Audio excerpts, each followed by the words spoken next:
Walang naging reaction si Terence sa niluto kong tinulang manok, so probably, wala pa siyang naaalala.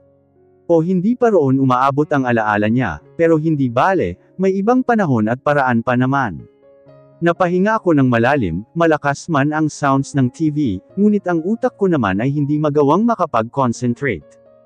Ayokong ma-pressure si Terence, pero ako itong naluluka. Nag-iisip lang ako ng pwede at maaari pang gawin, para mas mapadali ang pagbalik ng memorya ni Terence. Gusto ko lang din kasi itong tulungan sa abot na makakaya ko. Abala ako sa pag-iisip mula sa sala, nang wala sa sariling binalingan ko si Terence, na panay ang labas-masok sa 2 kwartong nasa taas. Kumunat pa ang noo ko, nang mapansing hawak nito ang ilang gamit namin at inililipat sa kwarto niya. Sa nakita ay mabilis pa sa 4:00 inakyat ko ang hagdan, at hinarangan siya sa tangkang pagpasok muli nito sa kwarto namin ni Luna. Sakto ay lumabas ang bata sa likuran ko, dala ang isang bag ko at ilang toys niya. "Anong ginagawa ninyo?" Maang natanong ko, habang pinanlalakihan ng mata si Luna. "Mama, sabi kasi ni Papa, sa kwarto na raw niya tayo matutulog." Sagot naman nito, at wala nang lingon-lingon na pumasok sa room ni Terence. Napahawak ako sa sentido, at nanlilisik ang mga matang binalingan ko si Terence na naroon lang sa gilid ko, nangingiti pa ang makong. Ano na naman ba tong pakulo niya?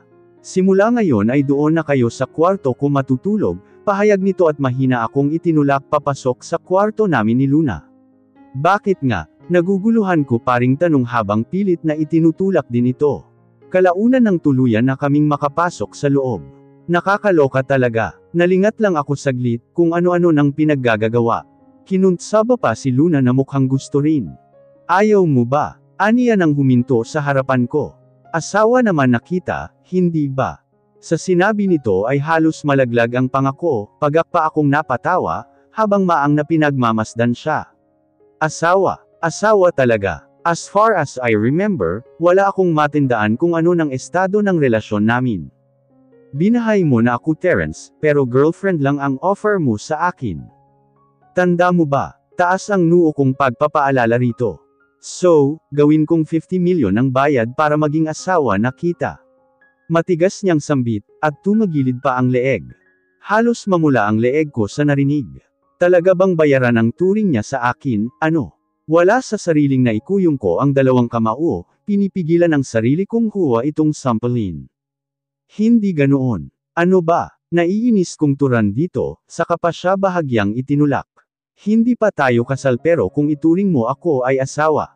Napabuga ako sa hangin, at nag-iwas ng tingin nang makita ko ang pagngisi nito, lalo na nang marinig ko ang malakas niyang pagtawa. Oo, at gusto kong matawag na may bahay, pero gusto ko ring maramdamang pinaghihirapan ako. Ako pa rin pala. Paus niyang sambit at hinawakan ang baba ko, upang iharap sa kanya. Kumunat ang noo ko sa narinig, at halos magdikit na ang kilay ko. Anong ibig niyang sabihin? Anong pinagsasabi mo? Iritable kong sambit dito, kulang na lang ay malukat ang mukha ko sa pagsasalubong ng 2 kilay ko. After of all those years, ako pa rin pala, tura nito sa kapamarahang tumango. Wala pa rin bang nagbago sa nararamdaman mo? Ako pa rin ba? Ha? Malamang naman, Terence, umalis ka noon na walang pasabi at nag-iwan ka pa sa akin ng alaala mo. Tingin mo ba ay makakamove on ako agad? Kainis ka. Malakas na naman itong tumawa, dahilan para makagat ko ang sariling labi. Ano bang nakakatawa? Panigurado akong kanina pa namumula ang mukha ko, dahil na rin sa init na nararamdaman. Nakita ko pa ang pagtulak nito sa pinto, upang tuluyang may sarado iyon at binalingan ako. Taas ang isang sulok ng labi na lumalapit sa akin, na siya namang hakbang ko pa atras. Wala ka ng ibang naging boyfriend? O lalaki sa Rampage? Tanong niya habang humahakbang pa rin sa kinaroroonan ko. Mabilis akong umiling. Pagkapasok ko sa Rampage, ikaw agad ang una kong naging kliyente. Ikaw lang. Good to know. Masuyo itong ngumiti. Huminto siya sa mismong tapat ko, na nooy naroon na sa pinakadulo ng kama, saka pamarahang hinaplos ang pisngi ko, dahilan para mapapikit ako. You don't know how happy I am right now, na kahit wala akong maalala, ako pa rin ang pinili mo, na mamaus niyang sambit bago ako hinalikan sa labi. Kasabay nito ay ang panghihina ng tuhod ko, kaya wala sa sariling na out of balance ako, mabuti ay naging mabilis ang kamay ni Terence, at inilagay iyon sa likuran ko.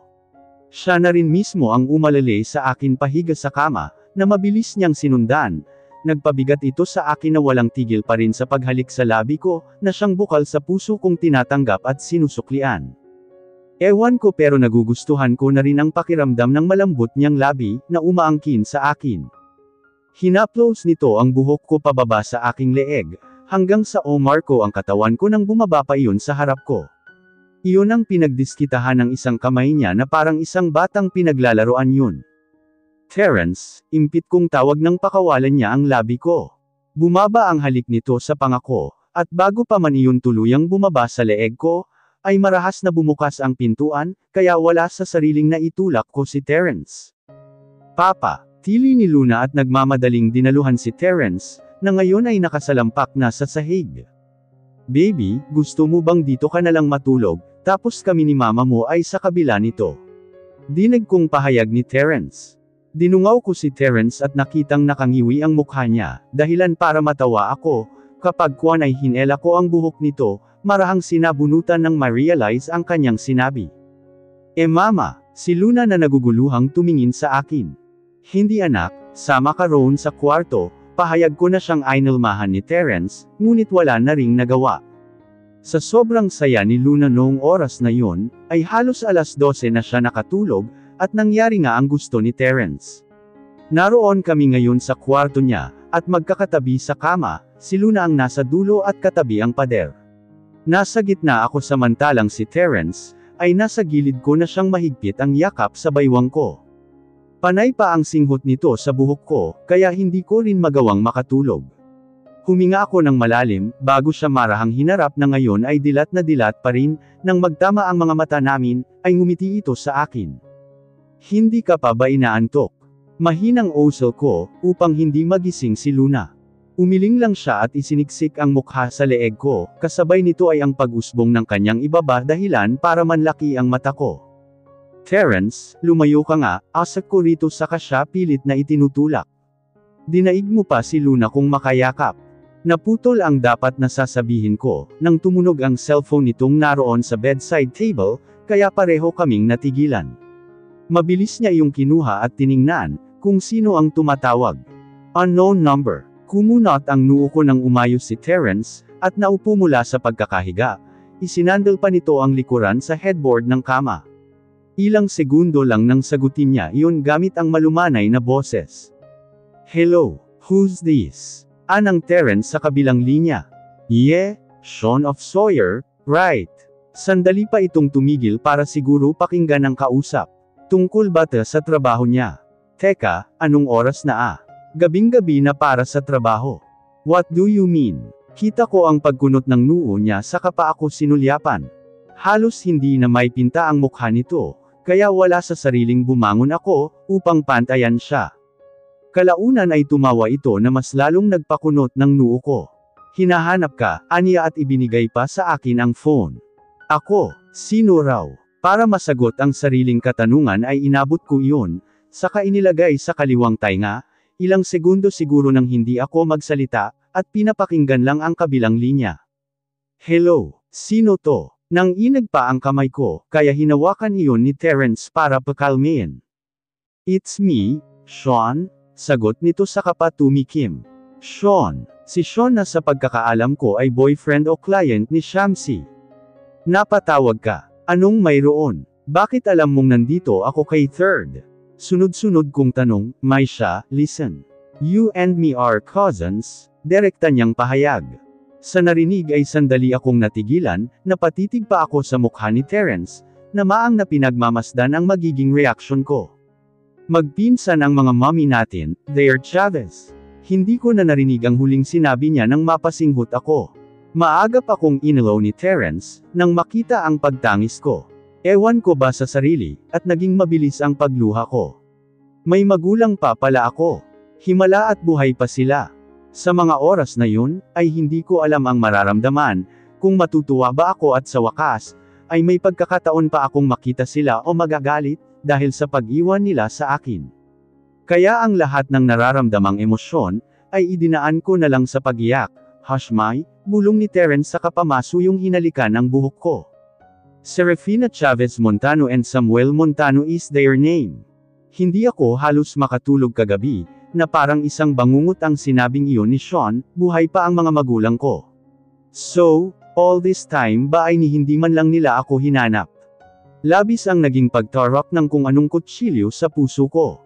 Oo, dapat nga ay masaya ako, pero bakit hindi ko magawa? Bakit mas nananaig sa akin ang galit at pagkadismaya sa nalaman? Yung tipong dapat nagagalak ako sa katotohanang buhay pa sila. May pagkakataon pa para magkita-kita kami pero hindi. Just imagine, ilang taon na ako ngayon. 25 years na ako as of the moment. Kung tutuusin, ang daming panahon at oras para magpakita sa akin, ang daming pagkakataon para bumawi sila, ngunit heto ako nangangapa pa rin sa kung sino ba ang totoo kong magulang. Ngunit hindi ko rin naman maipagkakailang may mumunting saya akong naramdaman sa puso ko. Para bang sa almost 20 years kong pamumuhay, ay natanggal na rin sa wakas ang tinik na nakabara sa lalamunan ko. Napahinga ako ng malalim, at nilunok ang lahat ng nakabara sa lalamunan ko. Kagabi pa ako umiiyak at hindi ko alam kung bakit hindi matigil-tigil ang luha ko sa pag-alpas.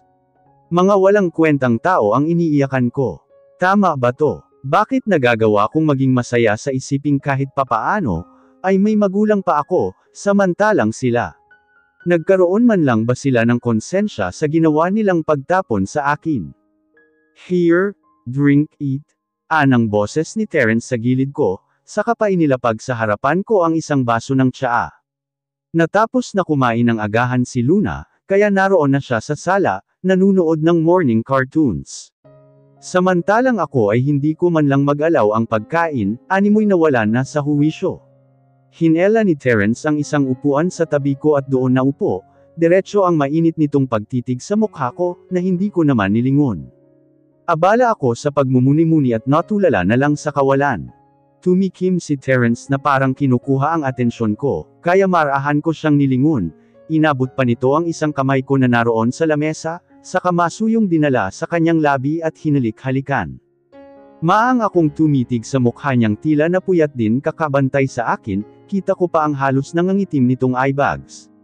Hindi rin siya pumasok sa trabaho, dahil ayaw niya akong iwan sa ganitong kalagayan. Mapait akong ngumiti. What should I do? Gusto mo ba silang makita? I can help you? Mahinang pahayag niya, at sinuklian ang ngiti ko. Gusto ko nga ba? Paano kung sila naman ang ayaw akong makita? Mas doble ang sakit na mararamdaman ko, kapag nalaman ko na hanggang ngayon, ay hindi nila ako kinikilalang anak. Or huwag muna, hayaan muna natin, huwag muna lang din masyadong isipin, maagap niyang dagdag nang hindi ako sumagot. Papaano kung ayaw talaga nila akong maging anak? Kaya ganoon na lamang nila ako itapon noon sa tabing dagat. Everyone has a story to tell, there's always a two sides in every story. Nasa sa iyo kung papakinggan mo o paninindigan mo yung side mo. Napangiwi ako sa narinig at tumaas pa ang isang sulok ng labi, tila nang uuyam. Ang kwento, iniwan nila ako sa tabing dagat, kaya nakita ako ni Lola Angelina, matigas kong sambit sa katotohanang nakagisnan. So in total, may 3 side na pala sa kwento ng buhay mo. Natatawang sambit nito, na para bang pinapagaan ang nararamdaman kong tensyon. Dati ko nang naisip na hindi totoo ang lahat ng sinasabi sa akin ni Lola Angelina. May parte sa akin na ayaw siyang paniwalaan, at may malalim pang dahilan. Hindi ko lang malaman kung ano yun, kaya nananatiling katanungan pa rin yun hanggang ngayon. Kung napulot ako ni Lola Angelina noon, bakit ang turing sa kanya ng mga kapitbahay namin ay bagong salta? Kung matagal na siya roon naninirahan, bakit hindi siya ganoon kakilala sa lugar na yon? Gusto mo ba ay tawagan ko si Sean? Para mas maliwanagan ka. Aniya at hindi na ako hinayaang magsalita, nang kinuha nito ang kanyang phone. Mabilis niyang naidial ang numerong tumawag kagabi, na siyang number yata ni Sean. Matapos pindutin ang button ng loudspeaker, ay saka naman niya iyon ibinaba sa lamesa. Hello. Anang boses lalaki, kaya napagtanto kong si Sean iyon. Hey, Sean. It's 3rd and I just wanna know, kung sino ang pwede naming kausapin regarding sa totoong magulang ni Mai. Si Terence na ang nagsalita at kumausap kay Sean. Tahimik lang akong nakikinig sa kanila, habang hawak ni Third ang isang kamay ko, marahang pinipisil-pisil, kaya kahit papaano ay nababawasan ang bigat na nararamdaman ko. Wala sa sariling napatitig ako kay Terence at tipid ng umiti, kahit pa'y tutok ang kanyang mata sa phone at may kausap, masaya ako na siya ang kasama ko ngayon at dumadamay sa akin. Do you want to talk to my father instead? Pasensya at abala ako sa pag-aalaga kay Shamsi since she's pregnant. I need to look after her. Sa narinig ay mabilis pa sa kidlat na nilingon ko ang cellphone. Say what? Buntis si Shamsi at si Sean ang ama. Wow! Maang na napatawa ako, parang kailan lang nun kaming magkita. Congrats, hindi makapaniwang turan ko, dahilan para matawa si Sean sa kabilang linya. Yeah thanks, Dolly cousin. Soon, may kalaro na si Luna. Marahan akong tumungo na para bang nakikita niya iyon, kaya narinig ko ang mahinang pagtawa ni Terence sa gilid ko. So, si Don Julio na lang ang kakausap sa inyo. I will tell him about this. At kapag pumayag siya, i-text ko sa inyo ang lugar na pwede niyong pagkitaan. Thanks Kuya Inson. No problem Dolly cousin. I'll go ahead. See you when I see you. Iyon lang at siya na mismo ang nagpatay ng linya, na para bang nagmamadali. Napahinga ako ng malalim bago lingunin si Terence na maang na nakatitig sa akin, dahilan para mangunot ang noo ko. Dolly cousin ha? Pang-uuyam nito at sumimangot. Saan kayo nagkita o nagkakilala? Mainit ang dugo mo ron kay Sean. Balik tanong ko sa kanya. Kagabi ko pa kasi napansin ang panunuya sa boses niya, noong kausap nito si Sean sa linya.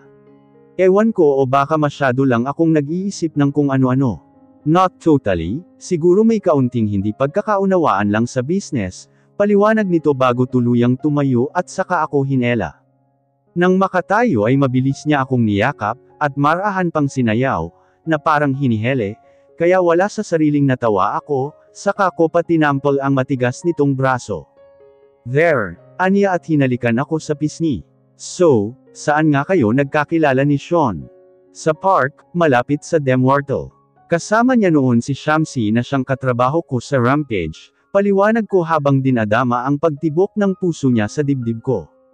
You know Zed, may nakuha siyang babae sa Rampage na binahay na rin niya ngayon, pagkwento niya sa kapamalakas na tumawa. Napangiwi ako sa narinig. Sino naman kaya ang babaeng yun? Baka isa sa mga kakilala ko roon. Could it be Kay, Ever or Hattie? Wala sa sariling humiwalay ako kay Terence, at mariing tinitigan ang mukha niya, kita ko naman ang pagsalubong ng kilay nito, na parang naguguluhan sa inaakto ko. Suki na ba kayo sa Rampage? Taas ang kilay kong pagtatanong. Muli ay tumawa ito. No, I just gave it a shot since 6 years akong nabakanti, and there you are. Luckily, ikaw ang nabid ko not knowing na may nakaraan pala tayo. Waves of Destiny, I guess. 6 years kang hindi nakatikim ng babae. Hindi makapaniwalang turan ko, tumungo ito bilang sagot, at halos hindi na matapos ang pagtawa niya. Tanghali nang makareceive siya ng text message galing kay Sean, na nagsasabing pumayag daw si Don Julio makipagkita. Kaya ngayon ay bihis na bihis ako at hinihintay na lang si Terence at Luna sa pagbaba. I'm just wearing a casual blouse and skirt, tinirnuhan ko lang ng 4 inches pump at red na pouch. Hindi nagtagal nang lumabas na rin ang dalawa. Balak namin ni Terence na iwan muna si Luna kay Zed. Since hindi rin naman daw iyon pumasok sa trabaho, mukhang may pinagkakaabalahan din yata. Pwede rin namang magtawag si Zed ng babysitter, at doon na lang muna sa unit niya dalhin. Kaya heto ay paakyat kami sa 30th floor, at nang magbukas iyon, ay mabilis pa sa alas 4 tinakpan ko ang mata ni Luna, at dinala sa likuran ko. Paano at ang magaling na si Zed, ay may kinakalampag na babae sa paaba niyang sofa.z. Pagtawag ni Terence dahilan para matigil ang dalawa. Dahilan din iyon para manlaki ang parehong mata ko, nang maaninag ang mukha ng babaeng iyon, si Hattie the Great. Hindi na niya ako nagawang tingnan, dahil mabilis itong kumaripas ng takbo papasok sa isang kwarto, takip lamang ang isang unan sa kanyang katawan. Halos matawa naman ako, at hindi makapaniwalang pumasok sa loob kasama ni Terence. Nagbibihis na ngayon si Zed na halata ang pagkataranta. So, si Hattie pala ang tinutukoy ni Terence kanina. Iiwan ko muna rito si Luna, may importante lang kaming lakad ni Mai, pahayag ni Terence, at wala sa sariling tumango si Zed, tila lutang pa rin ang kaluluwa. Baka nabitin pa, narinig ko pa ang mahina nitong pagmumura, bago humarap kay Luna, suot ang pilit ng ngiti. Nailing na lamang ako sa katotohanang si Hattie ang nabingwit niya. Hello there baby Luna, Tito Zed at your service.